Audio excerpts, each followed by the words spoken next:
Worldwide, we're looking at approximately 350 million people with diabetes. There's no question that we're in the midst of a diabetes epidemic. Right now, 1 in 3 Medicare dollars is spent in the care of people with diabetes. 1 in 10 total healthcare dollars is spent on people with diabetes. There's no question that this is a major problem. What in particular is the correlation with the diet and diabetes? I'm not going to get into that. Into diet? No.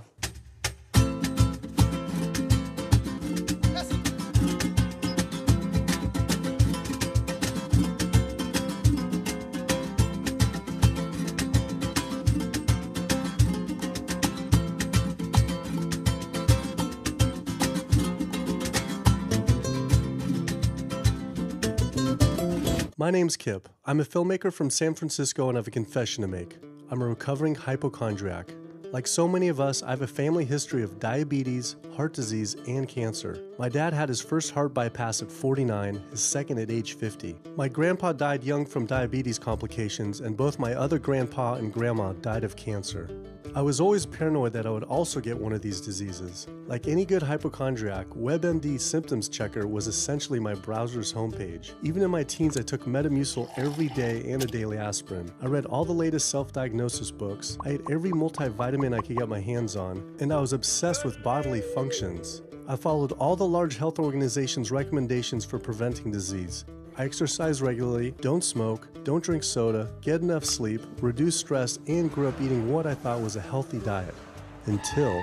World Health Organization this morning has classified processed meat such as bacon and sausage as carcinogenic, directly involved in causing cancer in humans. Processed meat is clearly linked to an increase in cancer. Hot dogs or bacon could be just as dangerous as smoking cigarettes.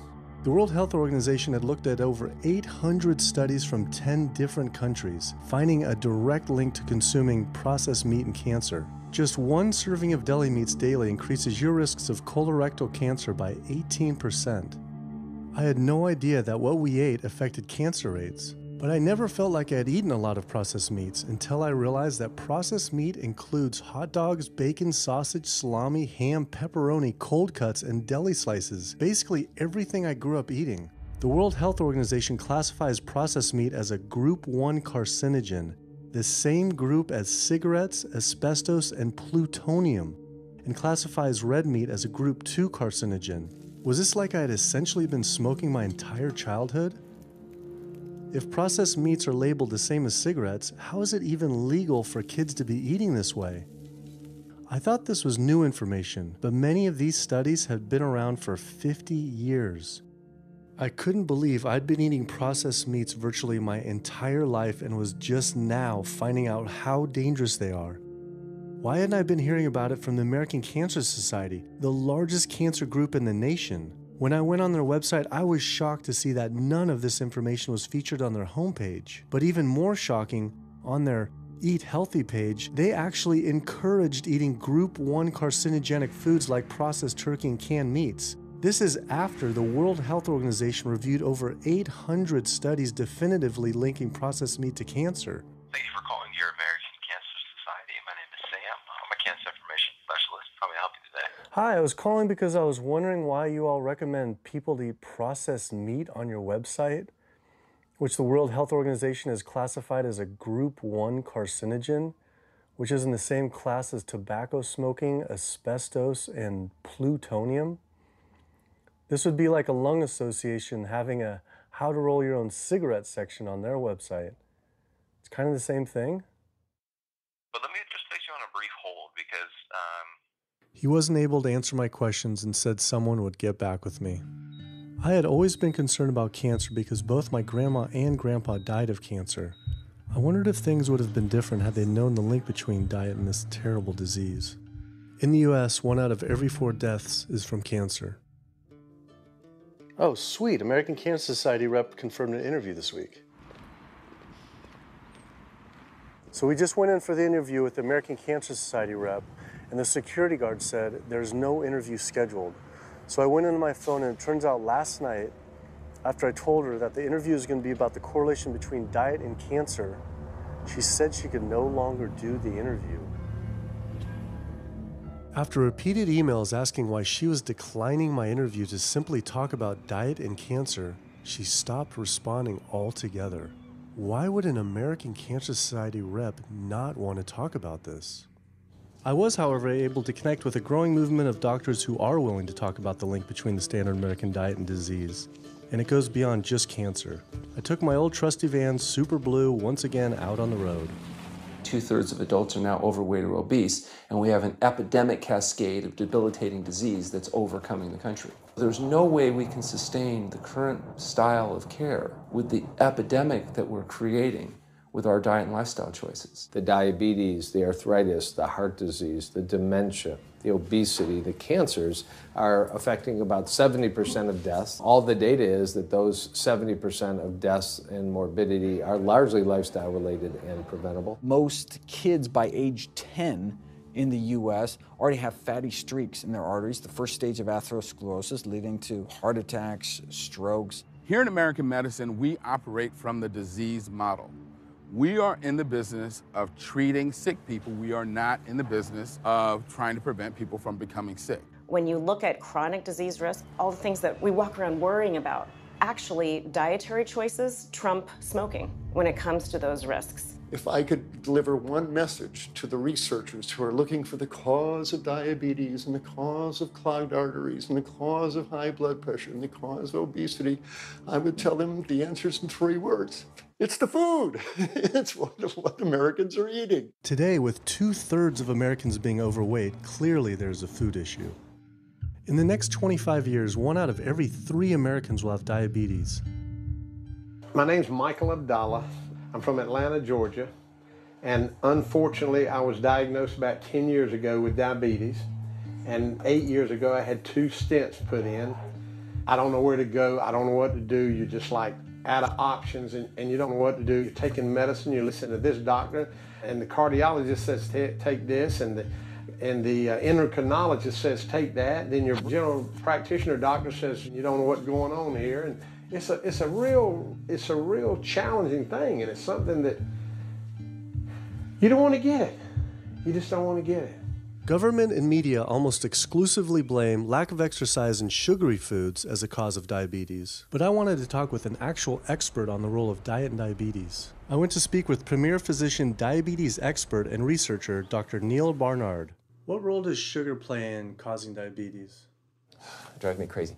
Diabetes is not and never was caused by eating a high carbohydrate diet, and it's not caused by eating sugar. The cause of diabetes is a diet that builds up the amount of fat into the blood. I'm talking about a typical meat-based, animal-based diet. You can look into the muscle cells of the human body and you find that they're building up tiny particles of fat that's causing insulin resistance. What that means is the sugar that is naturally from the foods that you're eating can't get into the cells where it belongs. It builds up in the blood, and that's diabetes.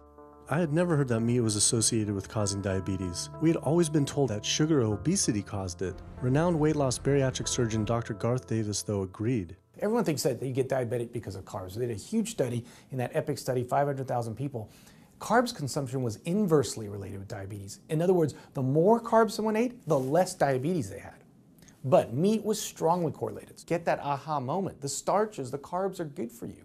They're not bad for you. This idea that carbs make you fat is utterly ridiculous. Carbs cannot make you fat in and of themselves. We have storage in our muscles and in our liver for carbs called glycogen. So when we eat carbs, we either store it or we burn it. Now, eat fat, that goes straight to your fat. Your body can't turn those carbs into fat unless you're really overdoing the calories. Obesity, it's a death sentence. You're at much higher risk of getting cancer. You're almost certainly going to get diabetes. I mean, no one wants to fat shame, and we all want everybody to be comfortable with our bodies, but this movement to be comfortable with our bodies has made us comfortable with being sick, and that's a huge problem. I go into the hospital and I look around me, people on dialysis, all these sick people, and just about every disease in there is because of what people are eating. Here's the thing.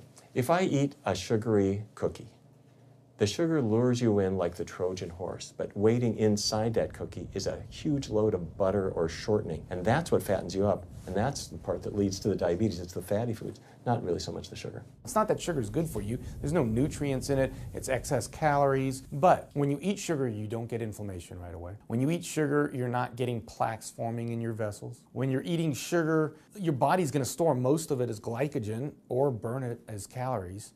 And so this focus on sugar has taken all the focus off meat, dairy, eggs, pork, turkey, chicken. People need to understand, you know, if their child gets diabetes, you've just taken 19 years off their lifespan. We're talking life and death. I realized there was so much more about diet and disease that I hadn't ever learned. It felt as if this information had been practically withheld. Processed meat causes cancer. Sugar doesn't cause diabetes. I had doubt about the claims these doctors were making, so I did some searching on my own. Harvard researchers looked at 9 prospective studies finding that just one serving of processed meat per day increased risk of developing diabetes by 51%. The link between eating meat and developing diabetes became undeniable. But when I went on the leading diabetes organization's website, the American Diabetes Association, not only did they not have this information front and center, they were featuring recipes for red and processed meat. And on their recipes for healthy living, they had bacon-wrapped shrimp? What the hell? All right, send an email to American Diabetes Association, see if they'll get back to us. As destructive as diabetes is, it pales in comparison to heart disease. Over 17 million people die every year from cardiovascular disease. It is the leading cause of death around the world. Nearly 1 out of every 3 people will die from this disease.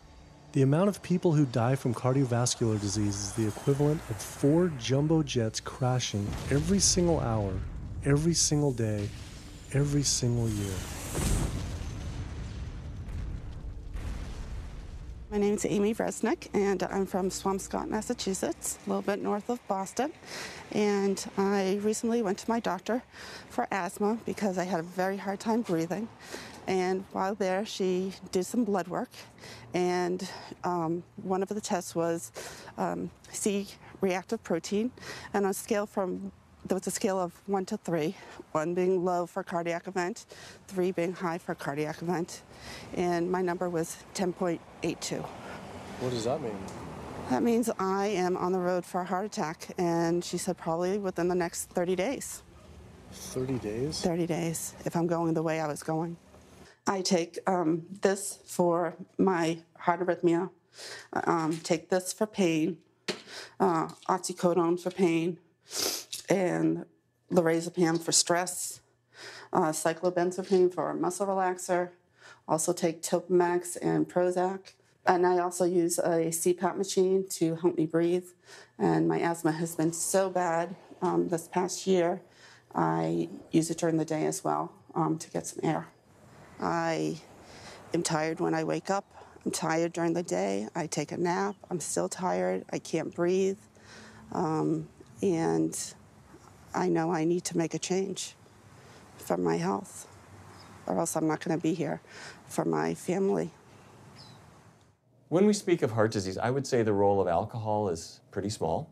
The role of sugar is very small too. Smoking is big, but the good news is that most people have quit or never did smoke. The problem with animal-based diet, its contribution to heart disease is huge, and it is pervasive. All this expensive imaging, procedures, bypasses, medication, none of which has one solitary single thing to do with the causation of the illness. So you die of a completely benign, foodborne illness that never had its causation treated. When we eat these kind of dead meat bacteria toxins, within minutes, you get this burst of inflammation within your system such that you basically paralyze your arteries. You get this stiffening of the arteries, their inability to relax normally in half. So it's not like decades down the road eating unhealthy, there'll be some damage. No, we're talking damage right then and there within minutes of it going into our mouth. Many people are given the diagnosis of Alzheimer's disease when it's not true Alzheimer's at all. The vast majority of people suffer dementia due to their tiny blood vessels in their brain clogging up up and their nerve cells being shortchanged of oxygenated blood. And guess where that blood vessel dementia comes from? Those little tiny arteries are clogging up from that steady stream of fat, cholesterol, etc. It's really quite clear from the standpoint of cancer and the standpoint of cardiovascular disease that animal protein plays an enormous role. Is chicken better? It's a question of whether you want to be shot or hung. The flesh food that I would eliminate from the American diet would be poultry, would be turkey and chicken. A brilliant advertising campaign has convinced people that, oh, it's white meat, it's healthier. The leading source of sodium in the American diet for adult is chicken. It can be labeled all natural chicken, but be injected with this salt water, I think up to 800 milligrams of sodium. Heterocyclic amines are clear-cut carcinogens, and they can form in any kind of meat as it's heated, as it's cooked. But by far the biggest source is chicken. We sent researchers into fast food and family restaurants. Not only were there carcinogens in every single restaurant, but we found them in every single chicken sample that we took. If somebody brings their family in and they're buying a bucket of chicken, nobody tells them that there are carcinogens. If you're selling carcinogens to people, you've got to warn them that they're in there. But the American Cancer Society encourages people to switch from red and processed meat to chicken. Why would the American Cancer Society tell people to switch from eating one carcinogenic food to another when a Harvard University with prostate cancer who eat large amounts of chicken increased their risk of the disease progressing 4 times? The number one dietary source in America of cholesterol is chicken because of the volume of chicken. You know, chicken's become grilled chicken and organic chicken. It's machismo, but it has nearly as much cholesterol per gram as red beef. So just on sheer volume, it's the number one source. Yeah, eggs being close behind.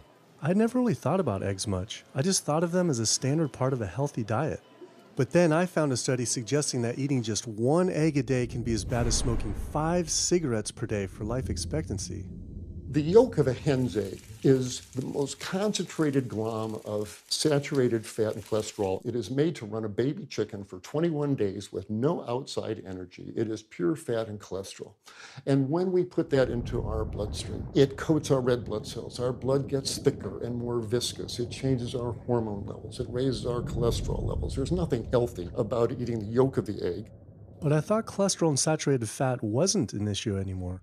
You know, these saturated fat studies that have come out trying to vindicate saturated fat, this is a campaign by the dairy industry, right? Number one source of saturated fat is dairy. It's not meat. 2008, the global dairy industry got together at a meeting and explicitly, read their agenda, was to neutralize the negative impact of milk fat by regulators and medical professionals, unquote. So what did? They funded studies. The main study that started the whole saturated fat media craze was funded by the National Dairy Council. The egg industry similarly funds studies that confuse consumers by making claims that eggs don't negatively affect heart function. That is, only when compared to eating a McDonald's sausage McMuffin? So what they're really saying is that eating eggs is just as bad as eating a McMuffin. When you eat foods like beef or steak or a processed meat, a hot dog, you're not just getting saturated fat. You're also getting other additional toxins that are in that food. There's heme iron, carcinogens, processing chemicals. This is all a lot more complicated than just looking at saturated fat. You know, the strategy is not on making their products any safer. The strategy is to just try to confuse the public, to introduce doubt. You know, there's a famous tobacco industry memo. It's called "Doubt is Our Product." That's all they had to do. They didn't have to convince Americans that smoking was healthy, right?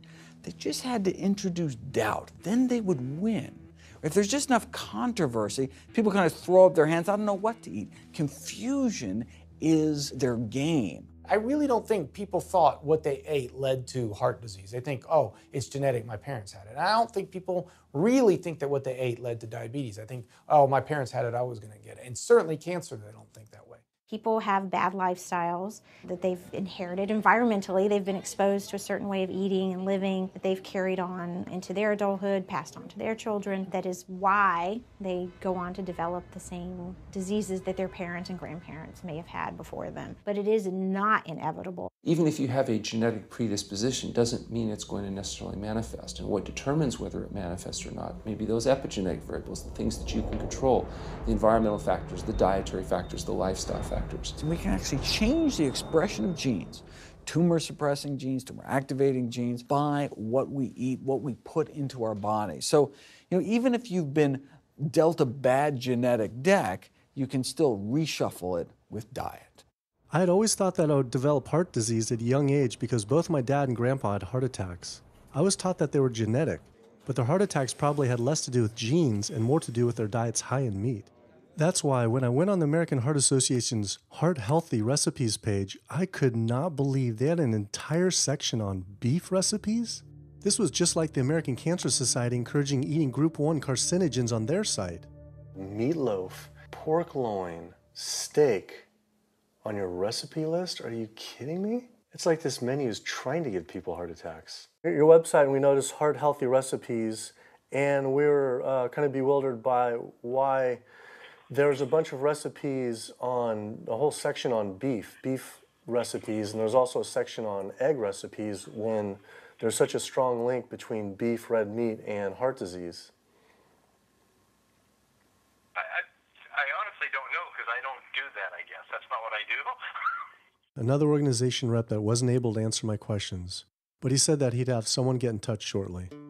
I was, however, able to talk to the president of the American College of Cardiology, Dr. Kim Williams.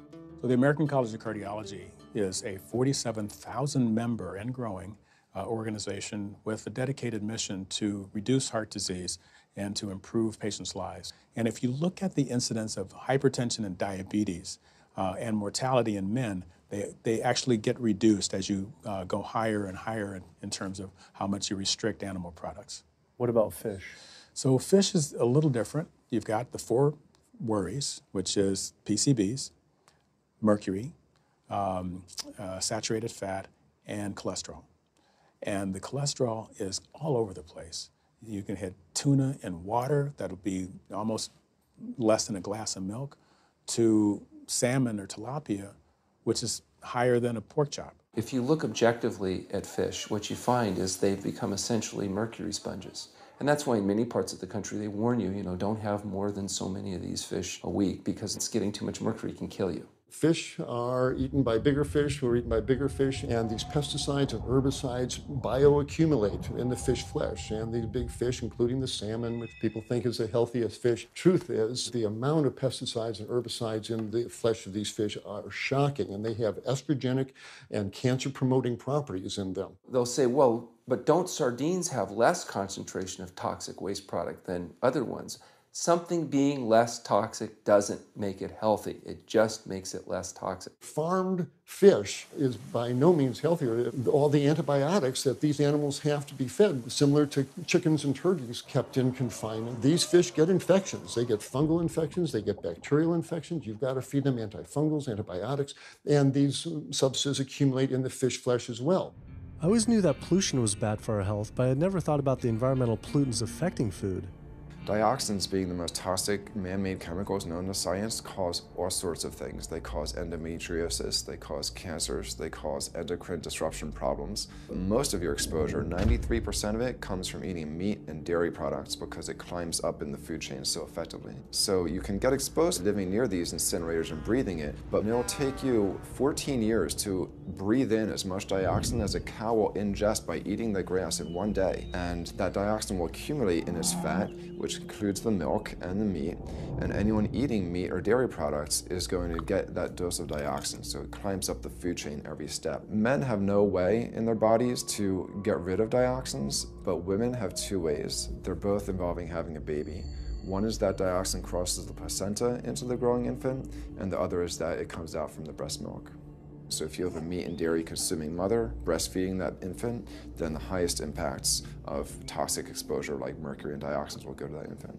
Pregnant women are told, oh, certain types of fish should be avoided. But what about all these other animal products which are introducing, imagine as the fetus is developing, introducing these very harmful toxins which create reproductive abnormalities, developmental problems, and hormonal issues right as the child is developing, the most critical stage of development. It does make you worry when people say, don't you want to have a little bit of milk because you're pregnant? Don't you want to have some fish because you're pregnant? Who do you think is going to get the chemicals that are in that?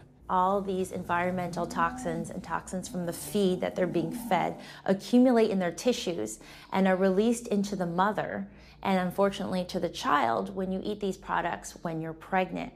So this includes antibiotics, hormones, steroids in animal feed. Commercial animals are largely fed GMO corn and soy, which are very laden in pesticides.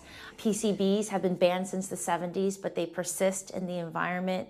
Dioxins, all of these compounds can create hormonal, reproductive, developmental damage as well. Eating organic beef, poultry, pork, or fish will not help you avoid contaminants like mercury, like dioxins, like strontium-90, because they fall out over all sorts of farm fields and water bodies, and they don't skip over the organic fields. And so really the contaminants are coming in regardless of how these animals are raised. I had always been concerned about the possible health impacts of GMOs, but then found out that most of the world's GMO crops are actually consumed by livestock, with dairy cows consuming the most per animal. This fact, with everything I'd learned about bioaccumulation, made dairy terrifying, especially considering how much cheese I ate in my life. Cheese is an amazing product when you think about it. It's probably one of the single best foods at compromising health that you're going to actually feed to people. Think about it. You've got an animal product, so you've got all the issues of biological concentration. You have a highly processed food product, and not only does it have naturally a lot of saturated fat, but you put a lot of salt into it. There's a strong link between dairy foods and autoimmune diseases, and so that can show itself up as excessive production of mucus and exacerbation of asthma in kids who are prone to that, and even adults. And also there's an association between dairy foods and multiple sclerosis and type 1 diabetes, which is an autoimmune disease, and other rheumatologic problems. Cow's milk is baby calf growth fluid. That's what the stuff is. There's absolutely no child or human on earth who actually needs the milk of a cow any more than they need the milk of a giraffe or a mouse. Most people in the world are lactose intolerant. I mean, that's the normal state of affairs. Why would your body create this enzyme to digest lactose after weaning, after infancy? It doesn't make any sense. 73% of African Americans are lactose intolerant, 95% of Asians, roughly 70% of Native Americans, and about 53% of Hispanic Americans are lactose intolerant. Our government is encouraging Americans of color to eat foods that it knows is going to make them ill. Ultimately, what that boils down to is the government is telling me as an African American to eat food that's going to make me ill for no health benefit so that it will benefit dairy farmers. That's a form of institutionalized racism. Yeah, milk is a risky food for human consumption. As a pediatrician, I see on a daily basis children suffering from conditions that are linked or associated to dairy consumption, such as eczema, acne, constipation, acid reflux, iron deficiency, anemia. Cow's milk protein is the most allergenic food. People say, well, no, I want hormone-free, not injected with bovine growth hormone. But milk is this hormonal fluid, so it's just packed with sex hormones and natural sex steroid hormones like estrogen, progesterone. In fact, doesn't matter if it's conventional milk, doesn't matter if it's organic milk. Milk without hormones, that's an oxymoron. Organic dairy has just as much saturated fat and cholesterol and galactose and all the things that you don't want as conventional dairy. Dairy products in general have a lot of other products associated with it, not the least of which is pus. I mean, they actually have laws limiting how much pus you can actually have in a milk and still sell it. I believe it's like 750,000 pus cells per cc. Because, I mean, you wouldn't want too much pus and it would be like pure pus. People might object. In fact, you could think of cheese as kind of coagulated cow pus, if you would. But I was always told that we need milk for strong bones. I'm Jane Chapman, and not too long ago, finally got some x-rays of the hips and back. Severe bilateral osteoarthritis of the hips. And actually, I'm scheduled for 2 hip replacements. That's bone on bone. It's the grinding of the joints. My stability is scary. I hold on to the walls if I'm at home. I've been told to use a walker. I'm only 61. This is not how you're supposed to live when you're this old. I have a really hard time believing that that's all that's left. Researchers have studied bone development in kids and whether they get stress fractures and that kind of thing. And the kids who drink the most milk have 0 protection. Milk does not build strong bones. Harvard researchers have looked at a large group of older women. Over an 18-year period, the milk drinkers had 0 protection from fractures. So this old notion that somehow milk is going to build strong bones or protect your bones later in life, it's a myth. People that drink milk have higher rates of hip fractures, have more cancer, and live shorter lives. It turns out that countries with the highest dairy consumption also have the highest rates of osteoporosis, so clearly drinking more milk doesn't protect your bones. Doing more research, I found that dairy was linked to many different types of cancer as well. Just like many of us, I thought that the majority of cancer was due to genes, but only 5 to 10% of cancer is actually genetic. Any cancer is caused by a DNA mutation, but that's not enough. So that can cause that first cancer cell, but one cancer cell never killed anyone. 2 cancer cells never killed anyone. But 1 billion cancer cells, now we're running into problems. So we need to reduce the growth factors in our body, like IGF-1, insulin-like growth factor 1. It's this cancer-promoting growth hormone involved in every stage of cancer cell growth and spread and metastases.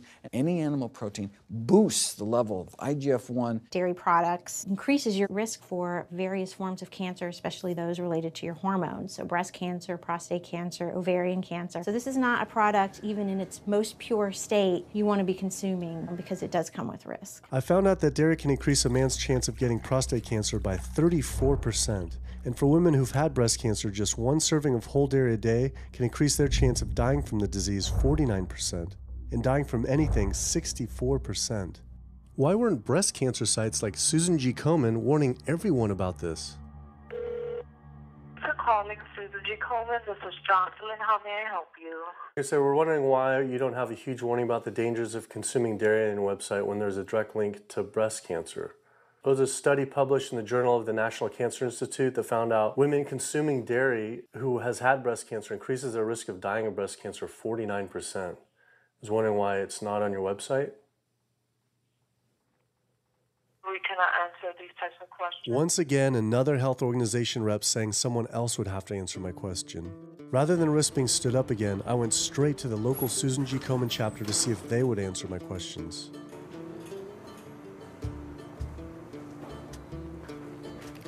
They didn't want to answer my questions in person either, and told us to stop filming, but promised they would connect me to the national office directly.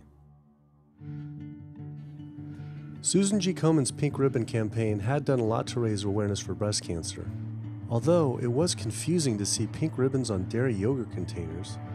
Breast cancer can be prevented with a healthy diet and lifestyle, but we're not. We're talking about pink ribbons and putting all the money into research for the cure. I, for one, know that I would want my daughter, my mother, me, I want to focus on not getting to that point, and that's where I would like to see more energy and effort put.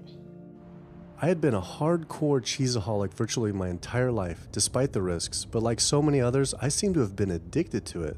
It turns out that the casein protein, that's the main protein in dairy products, and particularly in cheese, it breaks apart in the human digestion to create what are called casomorphins, casein-derived morphine-like compounds that go to the brain and they attach to the very same receptor that heroin attaches to. Don't get me wrong, they're not as strong as that, but they are strong enough to make you come back again and again and again, despite the fact that you're gaining weight, you're more unhealthy than you've ever been, but that cheese just calls out to people. Casomorphin may play a role in SIDS, and sudden infant death syndrome, may play a role in autism. This is one of the reasons why we don't want infants drinking milk from cows. Human breast milk has 2.7 grams of casein per liter, compared to 26 grams per liter for cow's milk. That's practically 10 times more. No wonder it's so addictive. This talk about addiction made me think about all the drugs animals are fed. I went to the headquarters of the Center for Food and Safety, the nation's leading FDA government watchdog group, to see how concerned we need to be about drugs in our food. So that we know of, there are at least 450 different drugs that are administered to animals, either alone or in combination.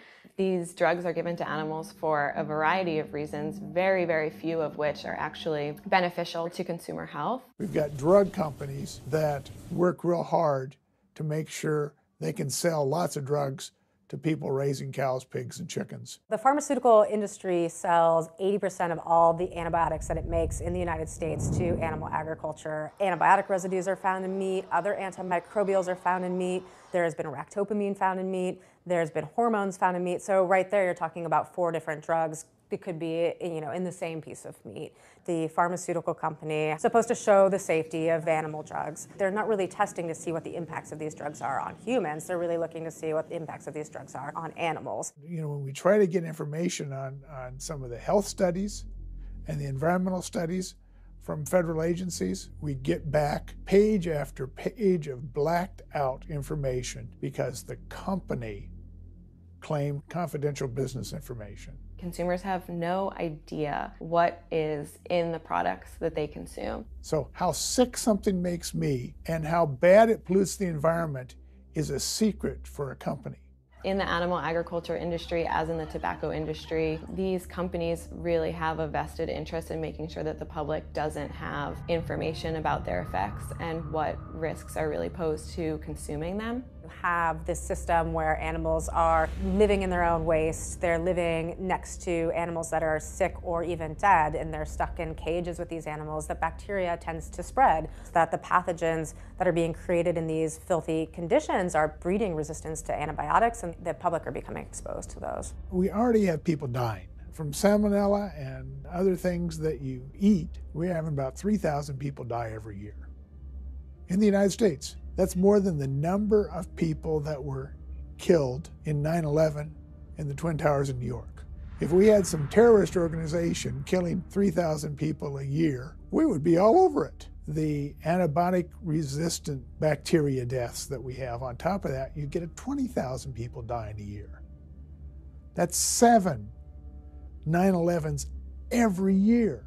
Can you imagine if that many people were being killed by some terrorist group in the United States every year? We would find them. You know, the World Health Organization has said we're nearing a post-antibiotic era in medicine. You'll be at risk in minor surgeries to have a fatal infection. You'll be at risk going to the dentist if you have a tooth extracted. Or it'll be like Civil War medicine. You get an infection in your leg and you cut your leg off. So you have this very dangerous situation. By crowding these animals in, they become a perfect engine for generating a new flu virus that can come out into the community. If you lived near a swine spray field, not even the CAFO, but the waste disposal field, you were 3 times more likely to have a MRSA infection. You can't see how it impacts the average person's life in Duplin County, North Carolina, and not be a little upset about it. From an environmental standpoint, from a community standpoint, from all other aspects, North Carolina, we're in a state of emergency. We've already had bouts of swine flu, or H1N1 as they prefer to refer to it. That particular swine flu incident was originated on a farm here in North Carolina. There's approximately the same number of hogs in North Carolina as there are people. Between 8 to 10 times the amount of feces is produced by a hog, an adult hog, as compared to an adult human. 10 million pigs in North Carolina produce the waste equal to 100 million humans. This is the equivalent of the entire U.S. eastern seaboard flushing their toilets into North Carolina, but there's no waste treatment. The pigs' waste falls through slats in the floors of the sheds they are forced to live in. It is then pumped into giant waste pits, which leach into rivers and streams, and is pumped out unfiltered onto fields, further polluting the environment and neighboring health. When you go back and you look at where these hog facilities are located, there's a disproportionate number of them that are located near communities of color, low-income communities. It is definitely a human rights issue. My sister, she have asthma, and you know, her brother, he have asthma. He's 3, and we don't know what she might have. I have asthma, I have sinus, I have sarcoidosis, that's the bacteria, and I have a pacemaker, which is 6 sinus syndrome. But you know, mostly everybody in this neighborhood got asthma or either cancer. My neighbor there died from cancer probably just last year. My nephew down the street, he's got cancer. He's in terminal cancer, stage 4. Not a smoker, not a drinker. And it's not in his lungs. It's in his lymph nodes. But see, if you live here and saw the way they do, you wouldn't eat no pork. Well, I don't eat bacon because I know where it comes from. When they die, they go into a box and they decompose because they swell especially from the heat. A truck come and pick them up, take them to the processing plant in Rose Hill, round them up into feed, and feed it back to the hogs. If I come out this door, if he's spraying there, it's gonna come in my face. It hit you right in the face. It smells like something that you have never smelled before. It smells worse than a dead body. It's the family graveyard. I have my grandmother out there, my sisters, my brothers. When we go to the funeral, he used to spray. During the funeral? During the funeral, yes. During the funeral. Yeah, he spray. And when the people come, everybody be closing their nose up, saying how it stink. They can want to have a cookout on Sunday, he'll spray. Do you think he does it on purpose? I think so, because he just sprays Sunday. He always sprays Sunday. And in most of these area, hog houses and turkey house is in the black area or the Hispanic area. It's either or. Do you think it's also a civil rights issue? Yes, yes, I do. Yes, I do.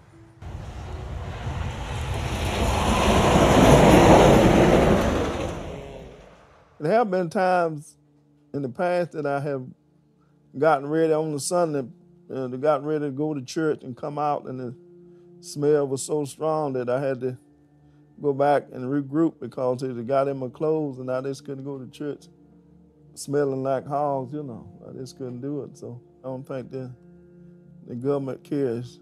They care more about cooperation than do people, individuals.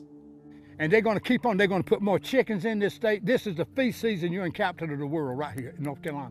My state. Look, there's a blue line stream right here come into my property almost, and the Contentney Creek right here. I've seen that blue line stream now filled with feces and urine from that hog pen, and they can say, well, we feed the world. They're not interested in feeding the world. They're interested in making money. You take the money away from them, they'll let the folks starve. Because if you want to feed the world, you can feed the world with more corn, using corn and wheat and stuff like that, and you can meat. Meat is a luxury item. When we're doing things that hurt other people, we're wrong. But a lot of good people will sit there and eat bacon knowing that it's causing someone else to be very unhappy. I woke up the next morning to find the Burden River had experienced another massive fish kill from the pollution running off hog farms. Tens of thousands of fish were washing up on shore. All this talk about health, I realized that I was only focused on personal health. But health started to mean so much more to me. It was about health of my family and our communities. I couldn't under good conscience support an industry that I knew was harming others. Pollution from animal agriculture isn't just an issue in North Carolina, though. Raising animals for food produces more greenhouse gases than the entire transportation sector. It is a leading cause of rainforest destruction, species extinction, ocean dead zones, and freshwater consumption.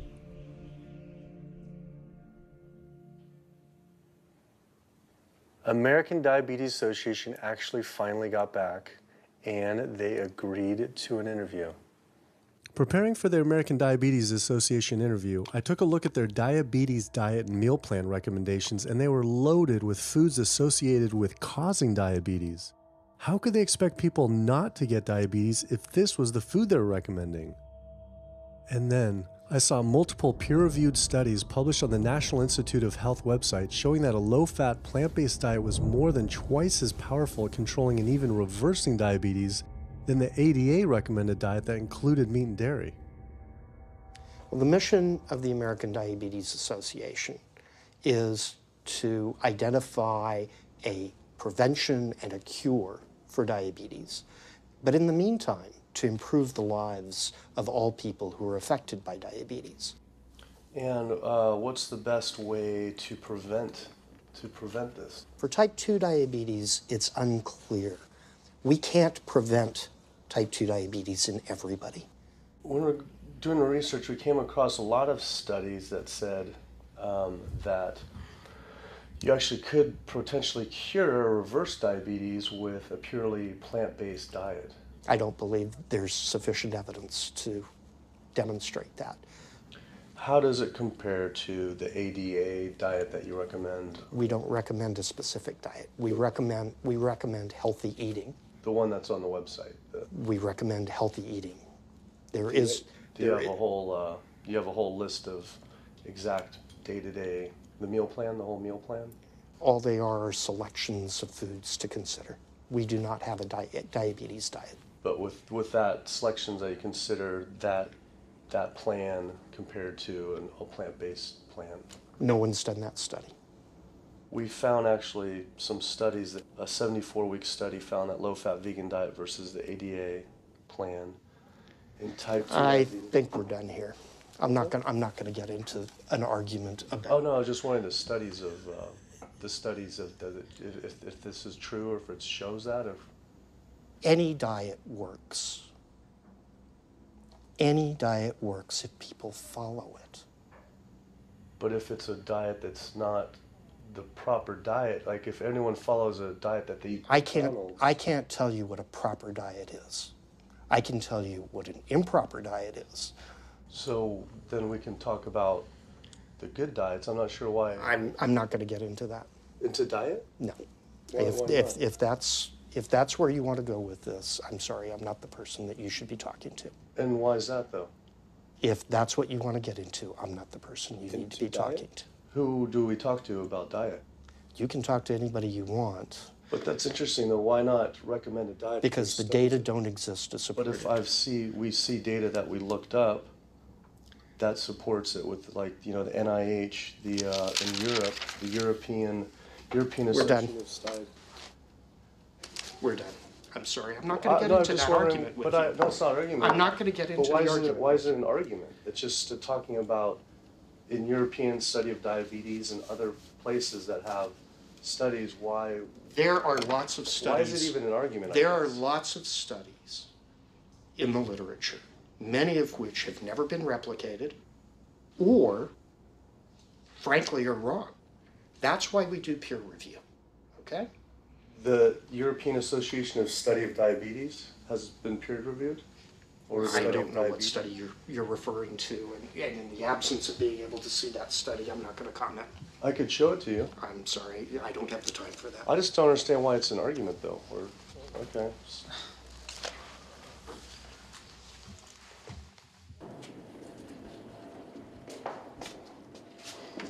That was interesting. What he wanted to talk about was people living longer with diabetes. But once you mention eliminating diabetes or prevention, oh, whoa, now you cross the line. Prevention and cure, whoa, let's not go there. Not only did Dr. Ratner, the chief medical officer of the American Diabetes Association, not want to talk about diet, but the fact that he had such an emotional reaction to my question made it feel I was digging into something that he didn't want uncovered. I had always thought there was no prevention for type 1 diabetes, but then I did research and came across countless studies referencing the link between exposure to dairy at a young age and type 1 diabetes. I mean, this is a food made for baby cows. Cow milk protein gets into the bloodstream, and the body says, hey, this isn't supposed to be in the bloodstream. It makes antibodies to the cow milk protein, which then attack the pancreas and destroy the pancreas. How is this possible that ADA wouldn't have this forefront on their website? Why wouldn't they be warning all parents about this, even if there were only a slight chance? Why were they recommending people to actually eat these foods linked to diabetes?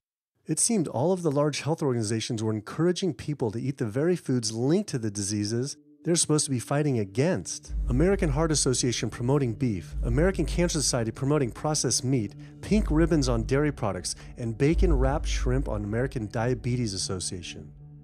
And then it all came together. What if?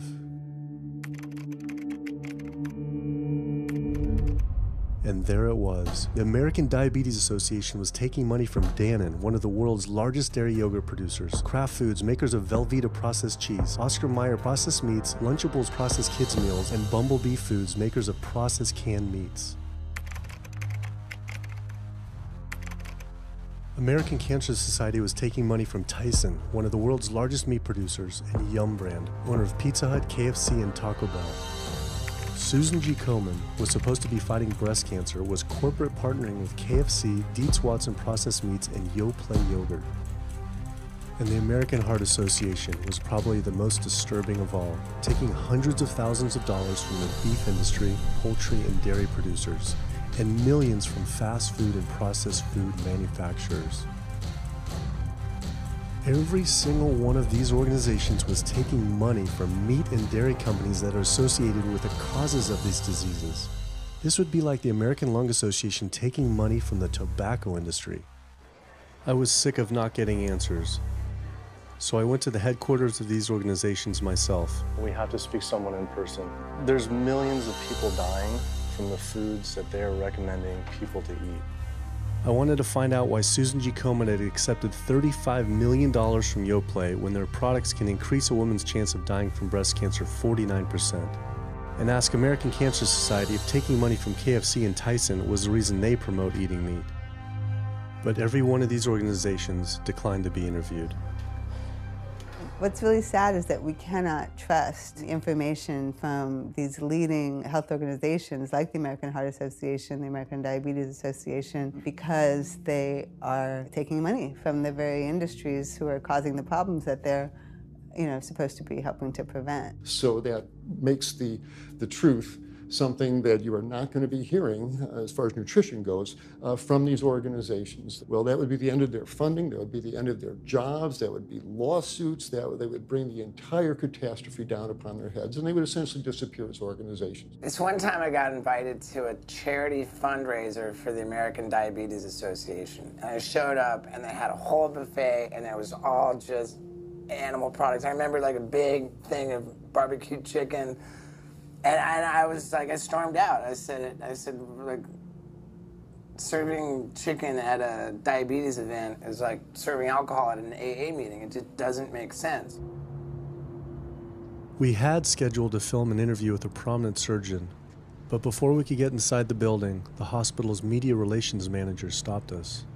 Actually, I understand that Dr. said that you could film here today, but unfortunately that's not going to be able to happen. I know that he advocates for patients changing their diets, but the hospital makes money off these surgeries, and the reality is he does too. So we can't do anything that's going to negatively impact the hospital, so unfortunately you're not going to be able to film here today. I was sickened by how open she was about the hospital being more interested in profits than people's health. But it wasn't just this hospital or these organizations. Even the US government is involved too. Every 5 years, the U.S. Department of Agriculture creates dietary guidelines for Americans. The committee who writes these guidelines has been made up of individuals who have received money from McDonald's, the National Dairy Council, the American Meat Institute, the National Dairy Board, the National Livestock and Meat Board, the American Egg Board, Dannon, candy and sugar companies, Coca-Cola, and Anheuser, just to name a few, which means we are getting our dietary recommendations from the very industries that are killing us. And when the USDA, makes a pyramid or a power plate every 5 years for the American public, they're going to guarantee that on that plate are going to be foods which, when consumed, will result in millions of Americans perishing. The USDA, which is supposed to be protecting us, has two missions. It's supposed to protect us, and it's supposed to protect the producer. And guess what? When those two come head to head, they usually choose the producer. In internal documents uncovered by Dr. Greger, the USDA admitted that eggs cannot legally be called nutritious, low-fat, part of a balanced diet, low-calorie, healthful, healthy, can't say it's good for you, or even safe. Yet they still promote these products to the American people through federal checkoff programs. If you ask somebody if they've heard the checkoff program, the odds are they haven't, although daily they are seeing the messaging that these programs produce. So checkoff programs are responsible for the messages that we see on TV, on the internet, on bus billboards and magazines that say things like, milk, it does a body good, or milk life, beef, it's what's for dinner, pork, be inspired, the incredible edible egg. The dairy checkoff program gave $12 million to Domino's to just market cheese-heavy products. And this is the USDA, this is the government. If you've seen those ads for the Pizza Hut pizza, the stuffed crust, or a pound of cheese, those are all government advertising schemes for the industry. How can we put more cheese on beef? How can we put more milk in a coffee? Things like that to just drive consumption of these just unbelievably unhealthful products. So McDonald's, for instance, has 6 people staffed full-time, according to records we found, whose salaries are paid for by this government program, but funded by the producers who are regulated by it. And these 6 people sit there at McDonald's headquarters and just come up with ideas. Triple cheese decker McCheese muffin stuffed bacon cheese slider? With extra cheese? Nice. Yes. You don't think of it on a day-to-day basis that these are government programs. The Wendy's bacon double cheeseburger, government program. The steak fajita at Dunkin' Donuts, government program. You would just never think that this just pure garbage from a food standpoint is coming from a federally funded program. That's one of the things that makes checkoffs so incredibly creepy, is that it is our government telling us, eat more beef, drink more milk, eat more cheese, eat more pork. One of the very effective ways that the dairy industry promotes its products is to reach children. because kids are impressionable, they're going to be consumers for their entire lives, and you might as well get them while they're young. So dairy spends at least $50 million promoting its products in public schools throughout the country with posters with people with milk mustaches and messages like milk it does a body good or milk life. Targeting young people, right? The tobacco industry had to keep replacing their customers who are dying with new customers. The meat industry knows they have to target young people. That's why we have these foods in schools and marketing messages at a younger and younger age for kids to get hooked on all the wrong kinds of foods. So there's all kinds of parallels. School districts where processed meats are all over the place. Maybe it's going to be bacon on the menu, sausage, hot dogs, or pepperoni pizza. Any of those things are processed meats, and those are pretty much the worst of the worst with a direct link to colon cancer. And yet you have every day in the schools meal items with processed meats. If the Surgeon General puts warning labels on tobacco because of their cancer risk, why aren't the same warning labels on meat? Based on the publicly available data, we know they spend at least $557 million promoting their goods through checkoff programs. We know that they spend at least $138 million lobbying Congress. We expect that they spend a good deal more than that in figures that simply aren't publicly disclosed. The industry's lobbying power is so strong that they can create laws and push through legislation that doesn't benefit Americans in any way, such as ag-gag laws that criminalize whistleblowing or photographing abuses by this industry. Activists in the U.S. can be charged as terrorists for disrupting the profits of any business that uses animals under the Animal Enterprise Terrorism Act, to the even more ridiculous ones like cheeseburger laws. A cheeseburger law is a law that says a plaintiff cannot recover against a manufacturer, distributor, or retailer on the theory that the food made the plaintiff obese or caused an obesity-related disease. Cheeseburger laws are a direct response to a problem that the tobacco industry has had. Big Tobacco has paid $400 billion to state Medicaid programs. Cheeseburger laws proponents say, we don't want to see the same kind of thing happen to the meat and dairy industries. The fact that these laws are based on a model template called the Common Sense Consumption Act is actually ironic, because what they're saying is, you, the consumer, should have the common sense to know that our food is bad for you. I've often typified the meat industry to people who maybe don't understand its power and reach, as it's got all the money of big tobacco and big pharma, and it has the personality of the National Rifle Association. So any little thing that comes up, man, they beat it to death. Robert Martin wasn't exaggerating. When the profits of the egg industry were threatened by egg alternative company Hampton Creek Foods, extremely disturbing emails were uncovered by Ryan Shapiro and Jeffrey Light. We uncovered documents demonstrating the American Egg Board considers Hampton Creek, quote, a crisis and major threat to the future of the American egg industry. The American Egg Board considers a successful egg replacer company to be such a threat that they joke on their government email addresses about murdering the CEO. In internal government emails with the heads of the egg industry, they suggest having the CEO of Hampton Creek, Josh Tetrick, murdered, including a menacing email from the executive director of the American Egg Board.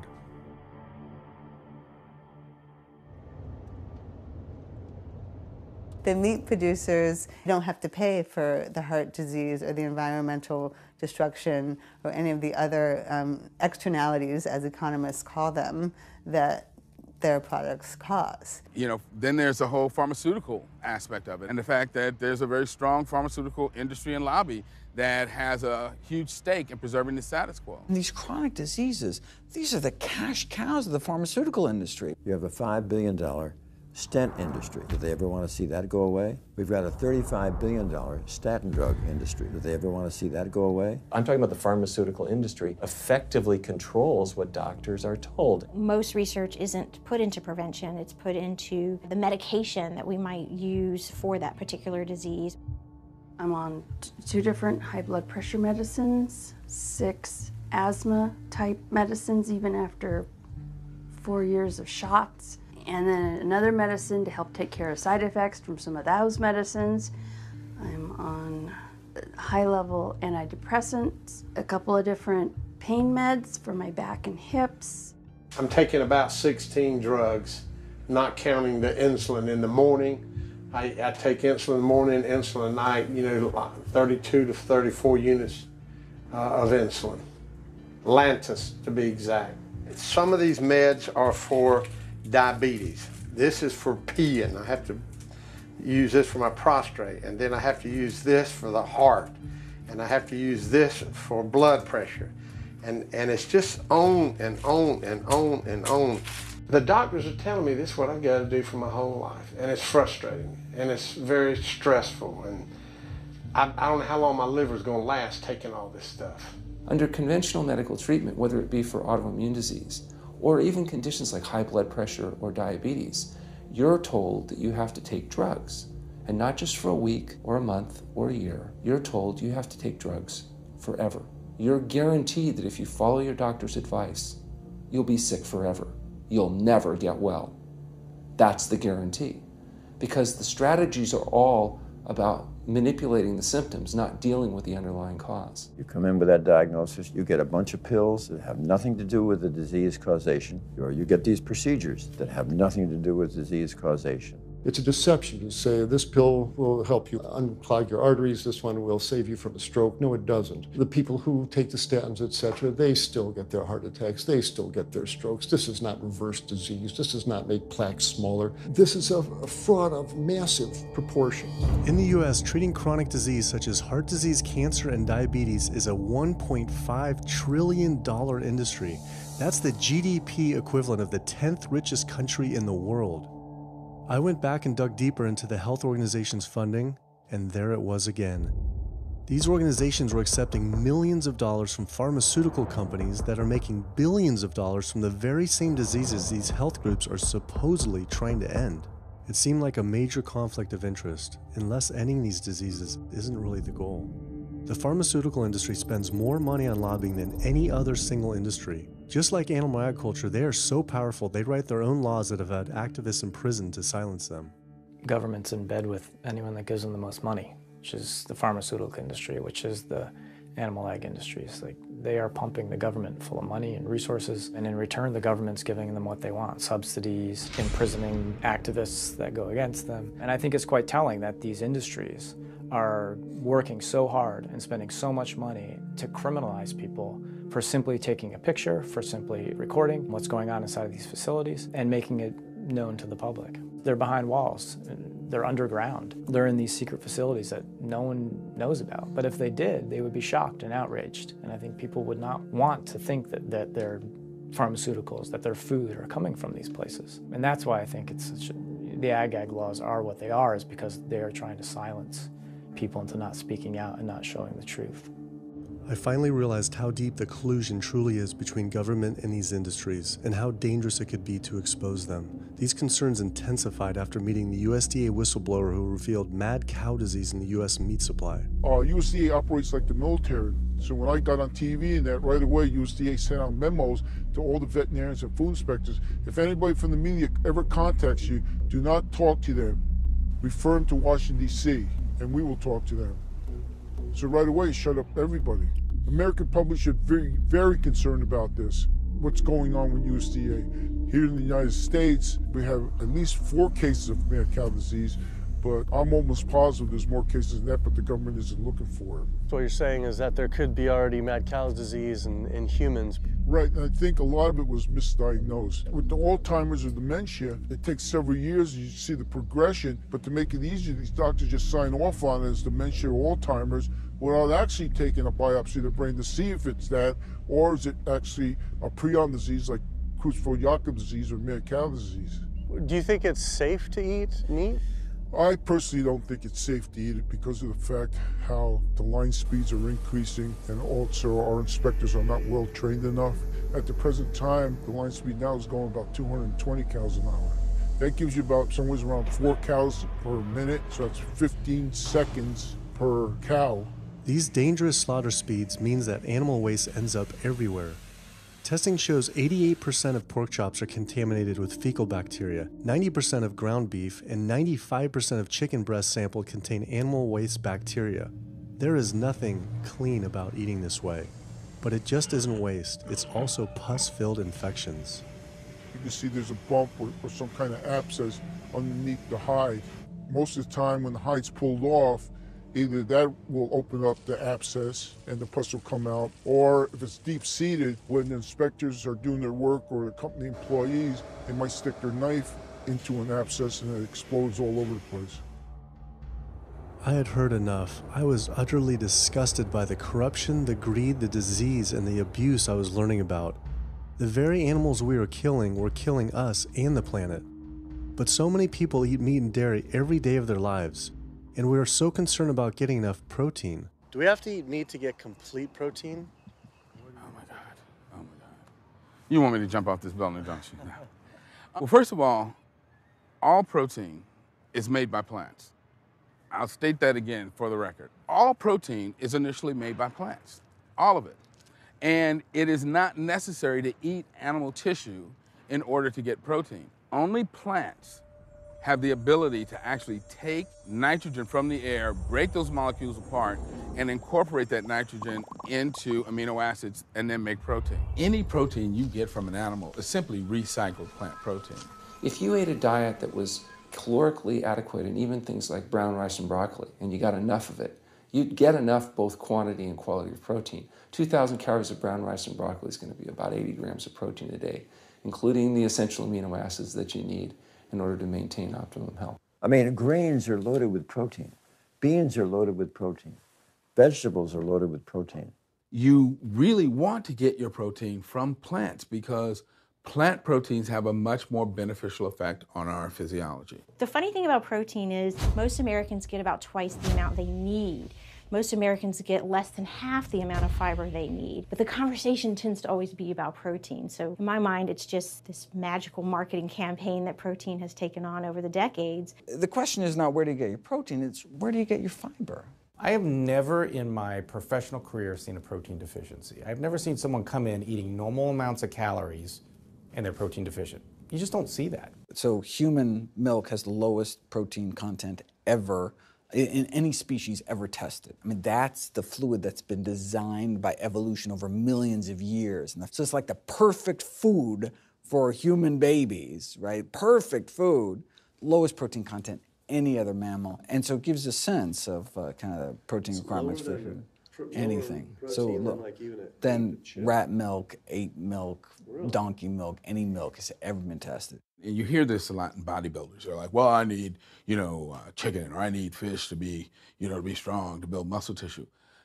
That is utter nonsense. The largest, strongest terrestrial animals on the planet are all herbivores. The biggest, strongest animals are all herbivores. When we bring in people and they're on meaty diets and we transition them to a plant-based diet, we always track what they're eating.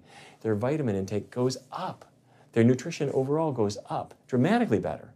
And these same people might worry in advance, will I get the nutrition that I need on a plant-based diet? The fact is, you're not getting the nutrition you need on a meat-based diet, and you're going to get dramatically better nutrition on a plant-based diet. For an average-sized guy like myself, I need about 56 grams of protein a day. That's optimum. Probably I really need 30 to 40 grams a day. Diets that are really high in these protein create diabetes, create heart disease, create cancer, create the diseases that I'm treating on a daily basis. But this is the opposite of what all the high-protein diet fads say. The food you eat determines the bacteria that live in your gut. While you eat animal flesh every day, you are summoning up bacteria that eat carnitine. And those bacteria will turn that carnitine into a molecule called trimethylamine. Your liver then turns that into trimethylamine oxide. That's a molecule from hell. That molecule drives cholesterol into the artery walls. And the people who are consuming this flesh-based diet are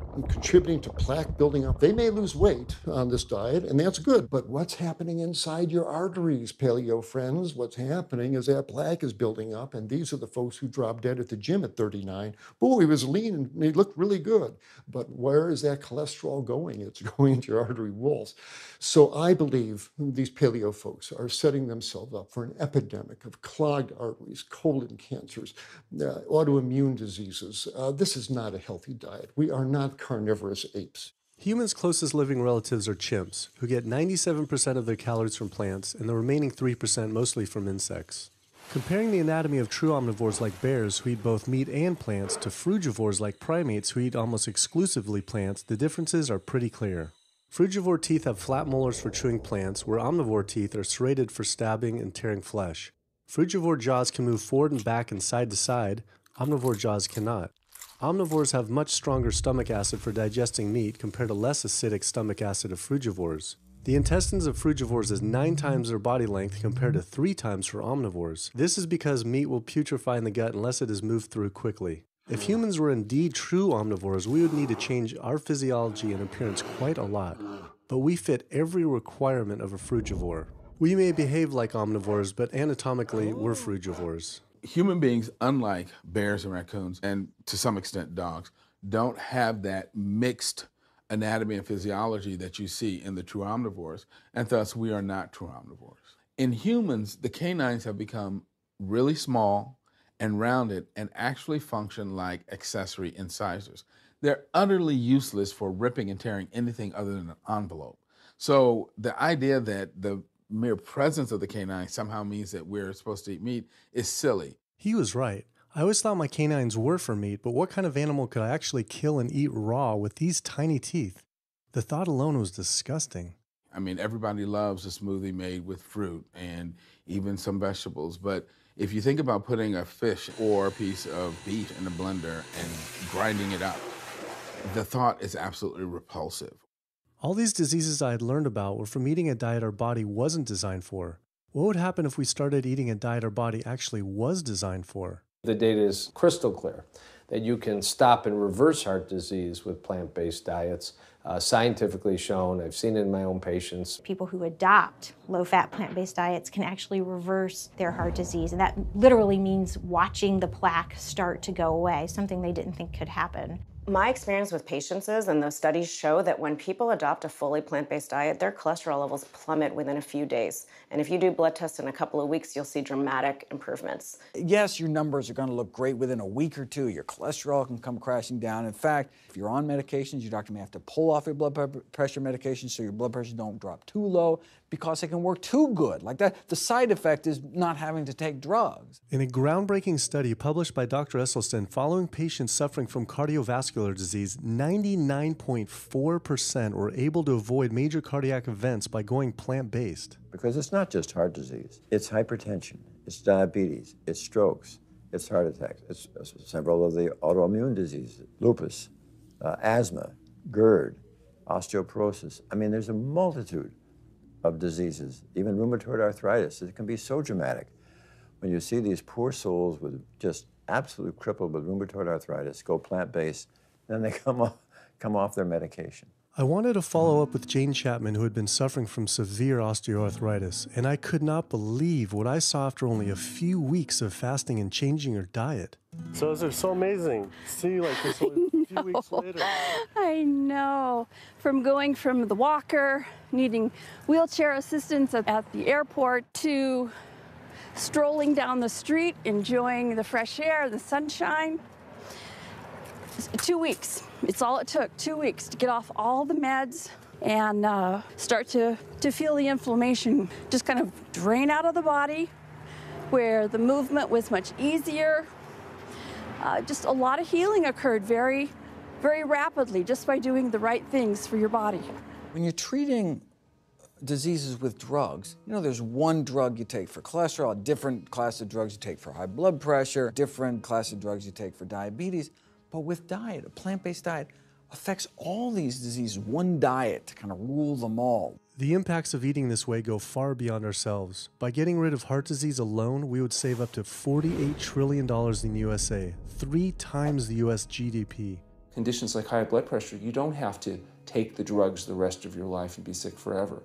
What you can do is live in such a way that it gives the body a chance to heal itself. We took 174 consecutive patients with high blood pressure, and 174 people were able to lower their blood pressure enough to eliminate the need for medication. For inflammatory bowel disease like Crohn's, the best remission rates ever achieved through a plant-based diet. MS, multiple sclerosis, the best results ever achieved compared to any medical, surgical, any kind of intervention was a plant-based diet. You can see that with every sequential reduction in animal products, people live longer, they have less heart disease, they have less cancer, they have less diabetes. You can actually take human cancer cells, you put them in a petri dish, and you can drip the blood of those eating vegan, get about 72% suppression in human prostate cancer cell growth in vitro. They wanted to try this again with women and breast cancer. So they said, let's see what a plant-based diet can do. After just 2 weeks, their bodies cleaned up. You drop their blood on the same carpet of cancer cells. You can clear off the whole plate. This is after just 2 weeks eating healthy, which raises the question,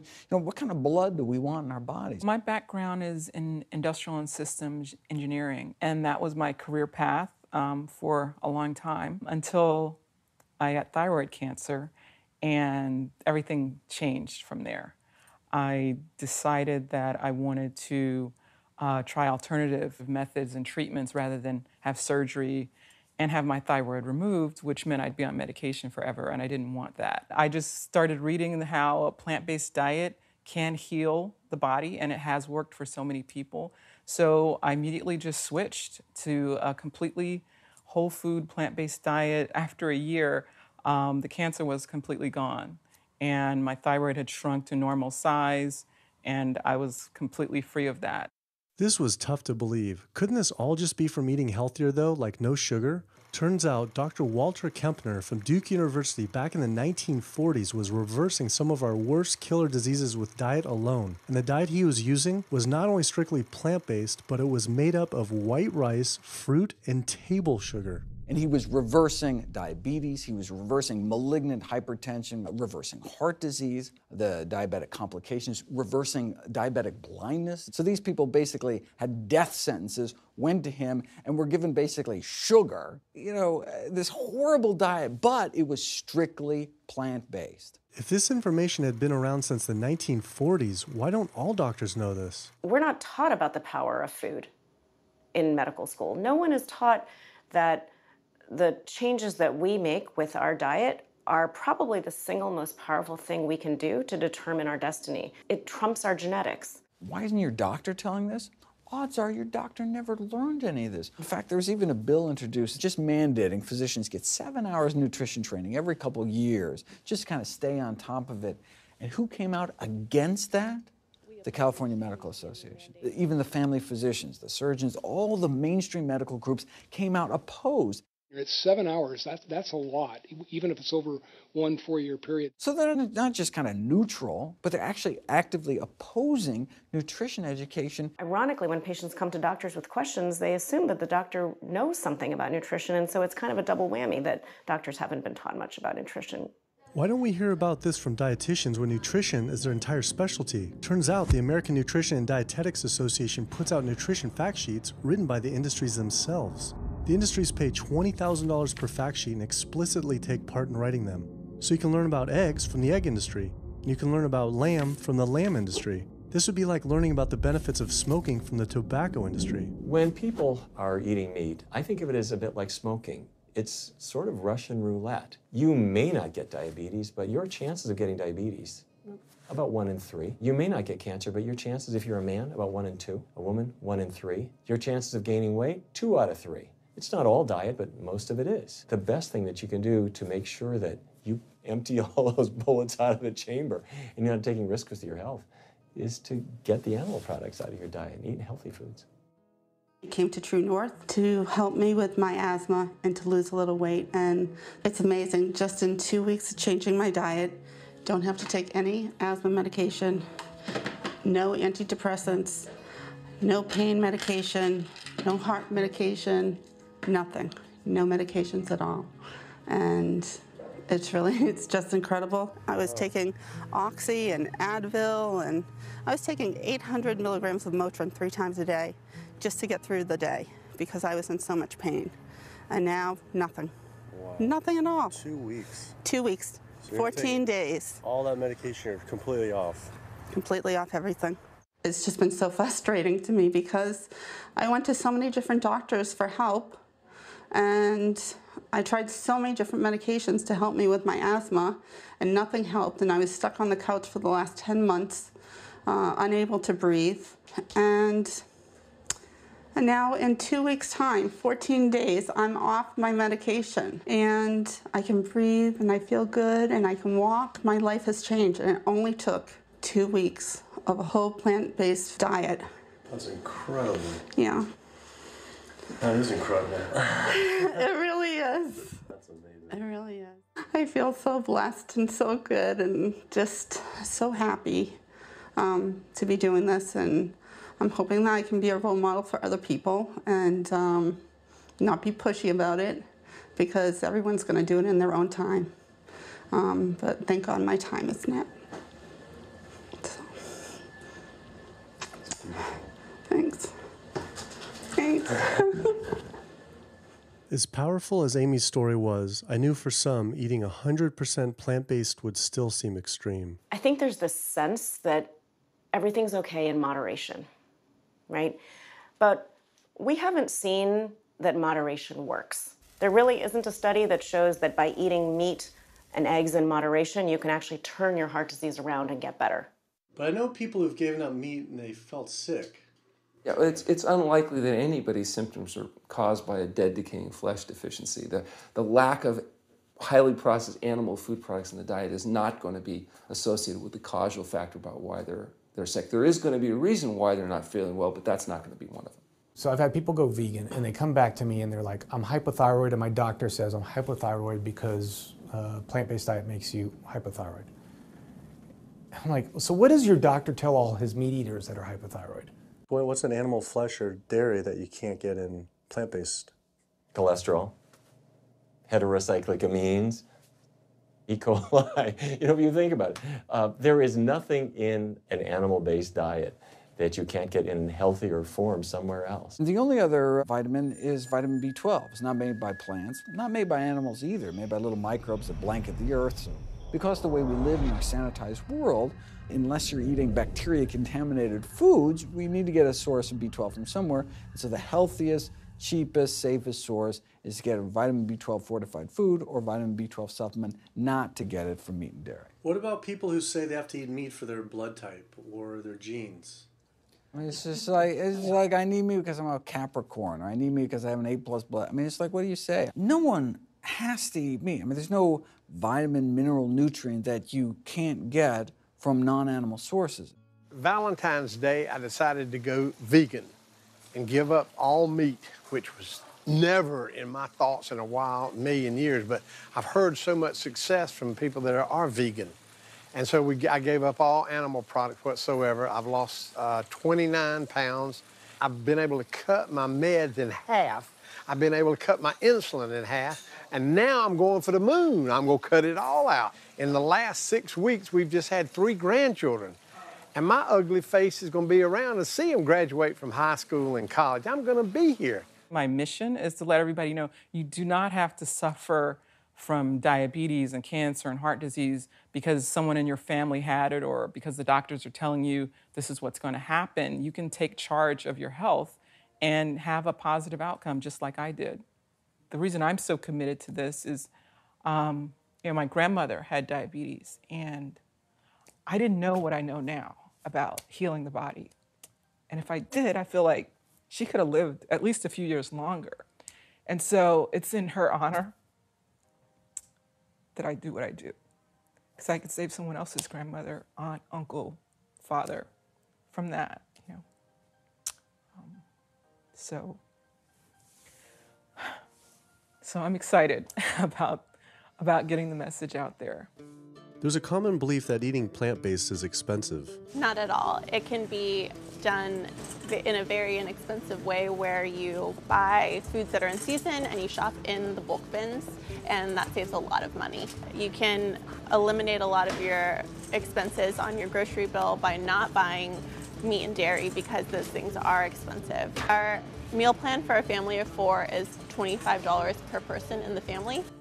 2064 is your total. 2064, whoa. That's for an entire week of food. Really?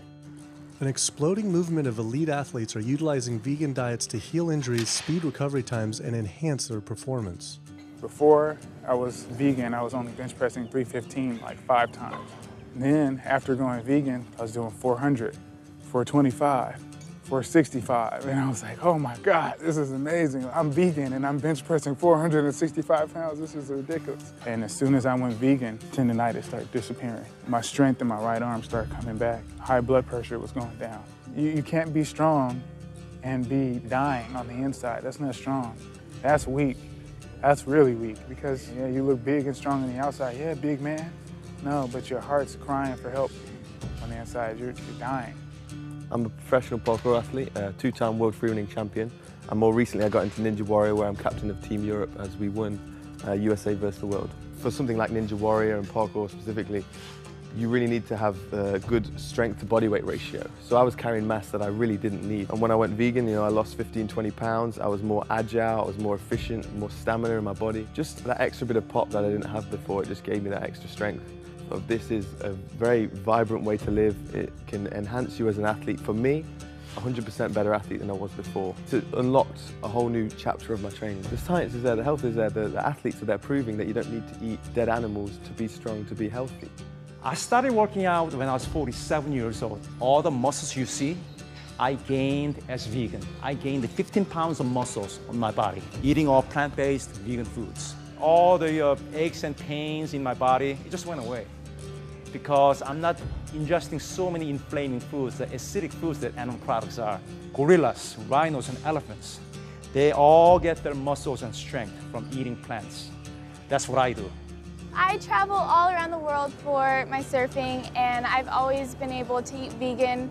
I feel like if you want something, you can make it happen. I just don't make any excuses. I would never not be vegan now that I know all the benefits and now that I know how it feels to be vegan. Every aspect of my life has been improved by adopting this lifestyle. I feel better, I perform better athletically, I sleep better, my energy with my kids is better, my focus at work is better, everything is better. My skin cleared up, kept myself trim for 9 years now doing this. All I can tell you is that I felt and I continue to feel better than I ever felt before. My friend Jason Lester and I were the first people to do this challenge called Epic 5, which entailed doing 5 Ironmans on 5 Hawaiian islands in under a week. An Ironman is a 2.4-mile swim followed by a 112-mile bike and then running a marathon, 26.2 miles after that. So we did 5 of those in a row on 5 different islands in a little under a week. Yeah. You almost die? Yeah. Where'd Did you you die? So I guess the famous question, where did you get your protein in there? From plants. Like so many people, I was looking for excuses not to change my diet. But once I finally did, I felt liberated. Within days, I could feel the blood running through my veins with a new vitality. Within weeks, I felt a transformation throughout my entire body and mind. Not only could I survive on a purely plant-based vegan diet, I could thrive. I felt amazing. I competed in my first marathon in 6 years, training half the amount and beat my personal record by 23 minutes. Less than a month later, I did my first full Ironman. Although I could possibly get away with eating a little bit of meat and dairy without ill effects to my personal health, I could no longer willingly support an industry I knew was causing so much suffering to communities, families, and all life on the planet. A whole new world opened up. I felt whole again, connected to a greater sense of what true health is, and where true health doesn't end with me, but begins with us. If people adopted a plant-based diet, the changes we would see in our individual health, in our national health situation, and in this physical environmental world we live in would be so profound. I mean, today, you can say, I'm not going to eat that stuff anymore. It's one thing that I can do myself personally to make a difference. It will give you a greater sense of well-being and happiness when you know that, one, you're not destroying your health every time you sit down to eat, you're not promoting cruelty, and you're not damaging the earth. I don't want my gains to be at the detriment of the planet of other things. And yet, I'm not weaker, I'm stronger. That's the beauty of it. When you're altruistic, when you make choices for the greater good of others, it comes around, benefits me as well. It benefits us all. Studies show that we can not only survive, but we can thrive. I just feel this is a great way to live, not harming other beings when we can be healthy and happier. I love it. It's a great life.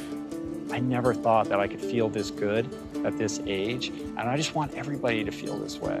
I feel like a 20-year-old. I'm almost 50. Nothing tastes as good as healthy feels, basically. And so the choices that we make every single day, day in and day out, around our food, has the capacity to bring us true health and optimal wellness, not just individually, but collectively, as a species and for our planet.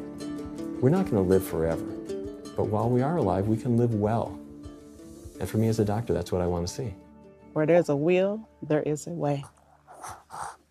And I believe that.